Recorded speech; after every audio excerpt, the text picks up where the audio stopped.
ये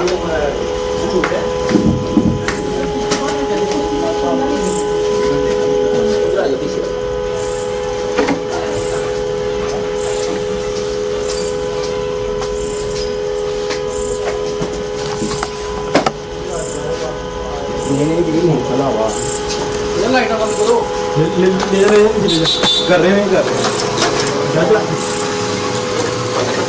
अरे ये बच्चा चलो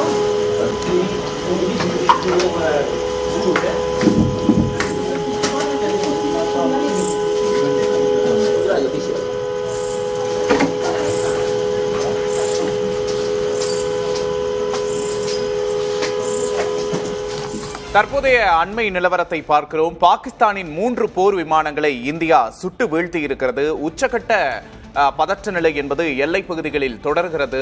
IPL போட்டிகள் தற்போது நிறுத்தப்பட்டிருக்கின்றன, ரசிகர்கள் வெளியேற்றப்பட்டிருக்கிறார்கள் என்ற அண்மை செய்தியை பார்க்கிறோம். தற்போதைய நிலவரம் குறித்து எமது டெல்லி செய்தியாளர் கணபதியிடம் கேட்டு பெறலாம். கணபதி, தற்போதைய நிலை என்ன? பிரதமர் மோடி, உள்துறை அமைச்சர் அமித்ஷா, ராணுவ உயரதிகாரிகள்லாம் ஆலோசனையில் ஈடுபட்டிருப்பதாக தகவல் வெளியாகி இருக்கிறது. அடுத்தடுத்த நகர்வுகள் ஏதேனும் தெரிகிறதா? பிரதமர் நரேந்திர மோடி தலைமையிலே தொடர்ச்சியாக ஆலோசனை நடைபெற்று வருகிறது.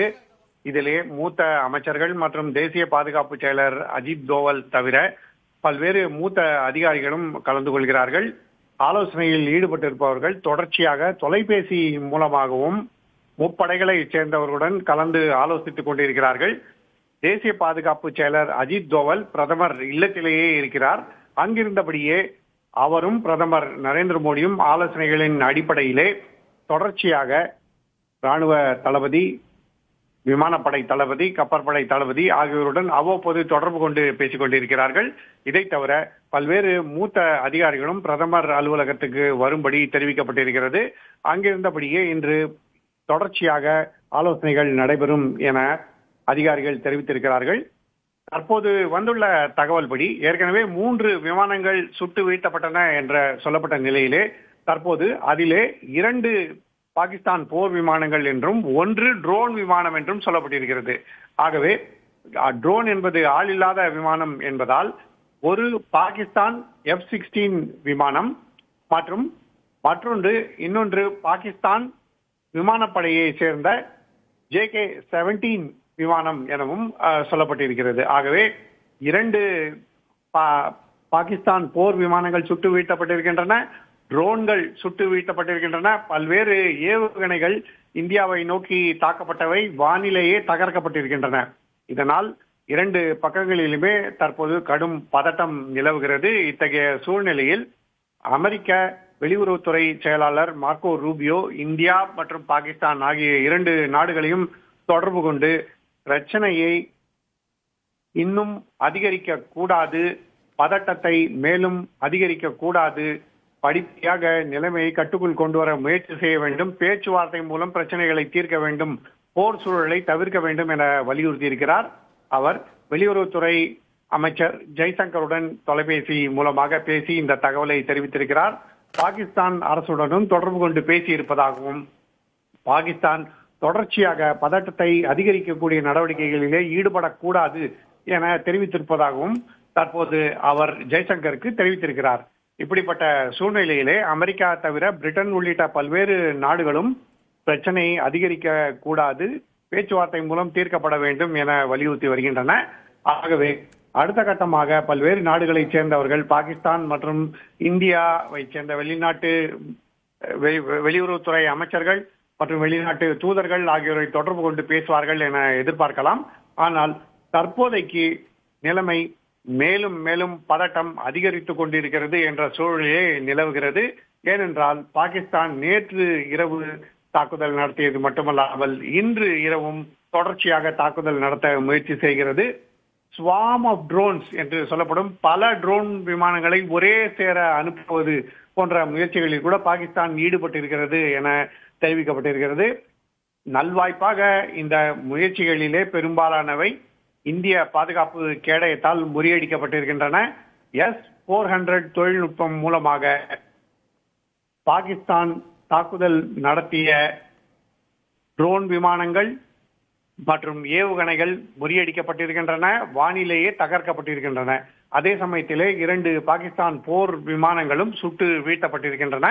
இதைத் தொடர்ந்து அடுத்த கட்டமாக எல்லை பகுதி மற்றும் எல்லை கட்டுப்பாட்டு பகுதியிலே தொடர்ந்து பீரங்கி தாக்குதலை நடத்தி வரும் பாகிஸ்தான் ராணுவத்தின் நடவடிக்கைகளை எப்படி இந்தியா கட்டுப்படுத்த போகிறது என்பது மிகவும் உன்னிப்பாக கவனிக்கப்படுகிறது. ஏனென்றால் ஏற்கனவே பூஞ்ச் பகுதியிலே அப்பாவி பொதுமக்கள் உயிரிழந்திருக்கிறார்கள். அப்படிப்பட்ட சூழ்நிலையை தவிர்க்க வேண்டும், பொதுமக்களை காக்க வேண்டும் என்பதற்காக அவர்கள் பத்திரமான இடங்களுக்கு கொண்டு செல்லப்பட்டிருக்கிறார்கள்.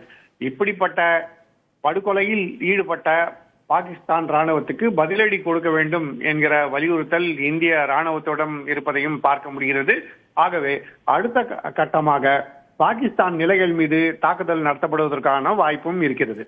நிச்சயமாக கணபதி, நேற்று இரவுல இருந்து பாகிஸ்தானோட அத்தனை முயற்சிகளையும் முறியடிச்சிட்டு இருக்கிறத நம்மளால பார்க்க முடியுது. தொடர்ச்சியா இன்றும் கூட நீங்க சொன்ன மாதிரி பல ட்ரோன் தாக்குதல்களையும் இந்திய ராணுவம் முறியடிச்சிட்டு இருக்கு. அந்த வகையில இந்திய ராணுவத்தோட வான் பாதுகாப்பு அமைப்பு எந்த மாதிரியான அமைப்பு இதுக்கு கை கொடுக்குது? வான் பாதுகாப்பு அமைப்பு எந்த அளவுக்கு சிறப்பா இருக்கு? ரஷ்ய நாட்டில் தயாரிக்கப்பட்ட S-400 வான்வெளி பாதுகாப்பு சாதனத்தை தான் இந்தியா பயன்படுத்தி கொண்டிருக்கிறது. சமீபத்தில் தான் அது ரஷ்யாவிடமிருந்து இறக்குமதி செய்யப்பட்டது. நீண்ட நாள் பேச்சுவார்த்தைக்கு பிறகு அதற்கான ஒப்பந்தங்கள் எல்லாம் கையெழுத்திடப்பட்டு பின்னர் ரஷ்யா உக்ரைன் போர் காரணமாக தாமதங்கள் ஏற்பட்ட போதிலும் தற்போது அந்த கருவியை இந்தியா பயன்படுத்தக்கூடிய சூழலில் இருக்கிறது. கிட்டத்தட்ட 400 கிலோமீட்டர் தூரத்துக்கு வான்வெளி வழியாக எத்தகைய தாக்குதல் நடைபெற்றாலும், அது ஏவுகணை தாக்குதலாக இருந்தாலும் சரி, அல்லது ட்ரோன் தாக்குதலாக இருந்தாலும் சரி, அல்லது விமானப்படை மூலமான தாக்குதலாக இருந்தாலும் சரி, அதை தடுக்கக்கூடிய திறன் பெற்றதாக இந்த S-400 நிலவுகிறது. ஆகவே இந்த S-400 சீன எல்லையிலே பதட்டம் நிலவிய போது அங்கே இந்த S-400 மூலமாக பாதுகாப்பை பலப்படுத்த வேண்டும் என்பதற்காக ரஷ்யாவிடம் இருந்து விரைவாக கொள்முதல் செய்யப்பட்டது. தற்போது அது நமது பாகிஸ்தான் எல்லையிலே அச்சுறுத்தல் அதிகமாக இருப்பதால் அங்கு பயன்படுத்தப்பட்டு அங்கு தற்போது மிகவும் உபயோகரமாக இருந்து வருகிறது. குறிப்பாக நேற்று இரவிலும் சரி இன்றும் சரி பாகிஸ்தான் ராணுவத்தின் ஏவுகணைகள், ட்ரோன்கள் ஆகியவற்றை தடுப்பதிலே மிகவும் முக்கிய பங்கு வகித்திருக்கிறது. 2 பாகிஸ்தான் விமானங்கள் சுட்டு வீழ்த்தப்பட்டிருக்கிறது என்பதும் இந்தியாவை பொறுத்தவரை ஊக்கமளிக்கக்கூடிய செய்தியாக இருக்கிறது. அதே சமயத்திலே பாகிஸ்தான் இத்தகைய நடவடிக்கைகள் காரணமாக மேலும் கோபமடைந்து விரக்தியிலே பொதுமக்களை தாக்கக்கூடிய நடவடிக்கைகளிலே ஈடுபட்டால் அதை எப்படி தடுப்பது என்பதற்கான ஆலோசனைகள் தான் தற்போது பிரதமர் மோடி தலைமையிலே நடைபெற்று வருகின்றன. நிச்சயமாக கணபதி, S-400 அமைப்பு இந்தியாவுக்கு ஒரு பெரிய பக்கபலமா இருக்கு அப்படின்னு சொல்லியிருக்கிறீங்க. மேலும் தொடர்ந்து இந்தியாவோட இந்த டிஃபென்ஸ் மோடு, மேலும் இந்தியா இந்த சமயத்துல ஒரு நிலையான ஒரு அமைப்புல இருக்கிறது பாகிஸ்தானோட விரக்தி நிலைக்கு மேலும் காரணமா இருக்குமோ? நிச்சயமாக. அதாவது சமீப வருடங்களிலே உயர் தொழில்நுட்பம் கொண்ட நவீன கருவிகளை இந்தியா பல்வேறு நாடுகளிடமிருந்து வாங்கியிருக்கிறது. குறிப்பாக பிரான்ஸ் நாட்டிலிருந்து ரஃபால் விமானங்கள் கொள்முதல் செய்யப்பட்டது உங்களுக்கு நன்றாகவே தெரியும். அதே போல ரஷ்யாவிடமிருந்து S-400 பாதுகாப்பு வளையம் கொள்முதல் செய்யப்பட்டிருக்கிறது. மேலும் இஸ்ரேல் நாட்டிடமிருந்து பல்வேறு தொழில்நுட்பங்கள் உளவு பார்ப்பதற்காக, அதாவது எதிரி நாட்டு விமானங்கள் எந்த பகுதியிலிருந்து வருகின்றன, எப்படி அவர்கள் தாக்குதல் நடத்தக்கூடும், அதற்கான அவர்களுடைய திட்டங்கள் என்ன என்பதையெல்லாம் உன்னிப்பாக கவனிக்கக்கூடிய பல்வேறு உளவு துறைக்கான மென்பொருட்கள் உள்ளிட்டவை இஸ்ரேலிடமிருந்து கொள்முதல் செய்யப்பட்டிருக்கின்றன. இதை தவிர அமெரிக்காவிடமிருந்து ட்ரோன் விமானங்கள் கொள்முதல் செய்யப்பட்டிருக்கின்றன. பல்வேறு அமெரிக்க நிறுவனங்கள் மூலமாக ட்ரோன் விமானங்களை சிறிய ரகத்திலே உருவாக்குவதற்கான தொழில்நுட்பம் உள்ளிட்டவை பெறப்பட்டிருக்கிறது. பெங்களூரில் கூட இந்திய ராணுவத்துக்கு தேவையான ட்ரோன் விமானங்கள் தயாரிக்கப்படுகின்றன. இந்த ட்ரோன் விமானங்கள் இத்தகைய தாக்குதல்களிலே மிகவும் உதவிகரமான இருக்கின்றன. இதற்கு காரணம் என்னவென்றால், ஆள் இல்லாமல் எந்தவித விமானியும் இல்லாமல் இயங்கக்கூடிய ட்ரோன் விமானங்களை இங்கிருந்தே இயக்கலாம். அவை எதிரி நாட்டு வான்வெளிக்குள் சென்று அங்கு தாக்கப்பட்டாலும், அங்கு குண்டுவீச்சு நடத்திய பிறகு சேதமடைந்தாலும் அதை பற்றி கவலைப்பட தேவையில்லை. அதற்கான செலவுகளும் குறைவு. விமானங்களுக்கான செலவு மிகவும் அதிகமாக இருக்கும் நிலையிலே ட்ரோன் விமானங்களுக்கான செலவு மிகவும் குறைவு. இதை தவிர ரடார் கண்காணிப்பில் இருந்து தப்பி குறைந்த உயரத்திலே பறக்கக்கூடிய விமானங்களாக இவை இருக்கின்றன.